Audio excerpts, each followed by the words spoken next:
मोहब्बत का जब भी जिक्र होता है लैला मजनू, हीर रांझा और ताजमहल का नाम जरूर आता है। ताजमहल मोहब्बत की वो निशानी है जिसकी पूरी दुनिया दीवानी है। मुमताज की याद में शाहजहां ने बनाई ये इमारत दुनिया के 7 अजूबों में गिनी जाती है। आप में से बहुत से लोगों ने इसे आगरा जाके देखा भी होगा और हकीकत में नहीं, कम से कम फोटो या वीडियो में ताजमहल देखा ही होगा ना। लेकिन कभी आपने सोचा है उस पे रखा एक एक पत्थर आखिर कैसे टिका है और कैसे इस पूरी इमारत का निर्माण हुआ होगा? क्योंकि आज की बड़ी बड़ी इमारतें, बड़े बड़े पुल मजबूत सीमेंट से बनते हैं और फिर वो ढेर हो जाते हैं। तो फिर 1668 में बना ताजमहल आखिर कैसे टिका? वैसे जिन्हें नहीं पता उन्हें बता दे कि सीमेंट का आविष्कार 1824 में इंग्लैंड के जोसेफ ने किया था। पहला सीमेंट उन्होंने ही बनाया था जिसका नाम पोर्टलैंड सीमेंट था। तो फिर 1631 में ताजमहल का निर्माण शुरू हुआ। तब तो सीमेंट के बारे में कोई जानता भी नहीं था।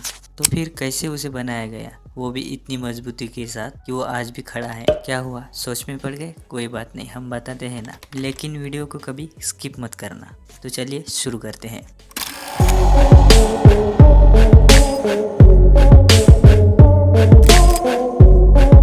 ताजमहल की कहानी ज़्यादातर लोगों ने सुनी ही है कि शाहजहां ने मुमताज की याद में ये ताजमहल बनवाया था। उस जमाने में इसे बनवाने के लिए करीब 3 करोड़ की लागत आई थी और ताजमहल आज भी दुनिया को हैरान करने में कोई कसर नहीं छोड़ता। चाहे इसके सफ़ेद मार्बल हो या नक्काशे में लगे अनोखे पत्थर हो या इसकी कारीगरी। और आज हम इसके कारीगरी पर ही बात करेंगे। लकड़ियों से बनी हुई है ताजमहल की नींव। अब ये बात आपको भले ही सुनने में अजीब लग रही होगी और आप सोच भी रहे होंगे कि पागल हो गया क्या, भला लकड़ियों की नींव 3 से 70 साल तक कैसे टिक सकती है? पर यह सच्चाई है, चलिए हम समझाते हैं। इस लकड़ी की नींव में सबसे ज्यादा रोल यमुना का है। जी हाँ, जिस तरह शाहजहां मुमताज के बिना अधूरा है, उसी तरह यमुना के बिना ताजमहल बेकार है। इसलिए नहीं कि यमुना नदी इसे खूबसूरत व्यू देती है, बल्कि इसलिए कि बिना यमुना के ताजमहल का कोई वजूद ही नहीं रहेगा और वो गिर जाएगा। जी हाँ, सही सुना आपने।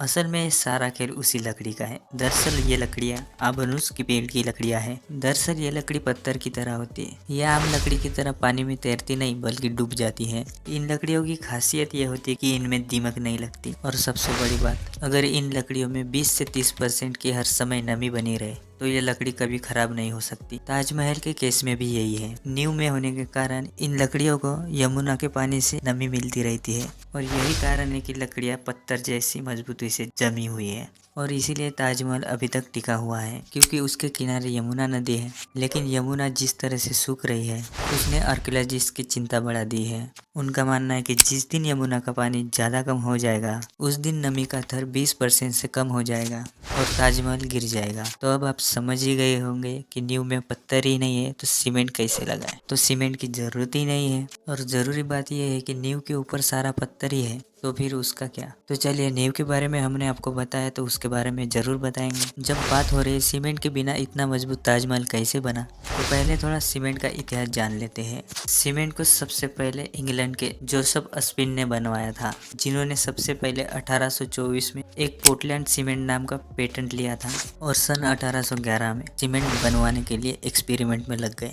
13 साल मेहनत करने के बाद 1824 में दुनिया का सबसे पहला सीमेंट बना डाला जिसका नाम था पोर्टलैंड सीमेंट। अब सीमेंट तो 1824 में आया था और ताजमहल का निर्माण 1631 में शुरू हुआ था, यानी करीब 193 साल पहले।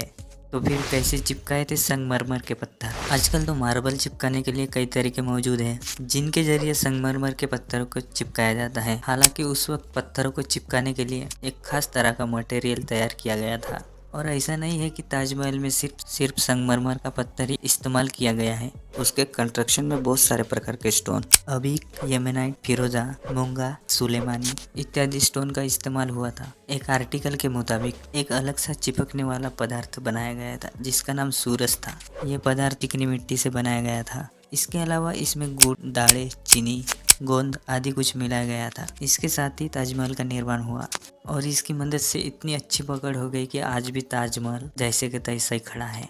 यह इतना मजबूत है कि भूकंप भी ताजमहल को गिरा नहीं सकता। ताजमहल सिर्फ एक प्यार का प्रतीक और संगमरमर का एक खूबसूरत इमारत ही नहीं बल्कि मुगल काल के एक सिविल इंजीनियर का एक नमूना भी है। और आखिर में एक बात जान लो कि शाहजहां ने किसी भी मजदूर के हाथ नहीं कटवाए थे। ये सिर्फ एक अफवाह है। अगर आपको ताजमहल के बारे में कुछ और इंटरेस्टिंग पता है तो आप हमें कमेंट करके बता सकते हैं। तो मिलते हैं दोस्तों हमारे अगले नए वीडियो में, तब तक के लिए बाय बाय।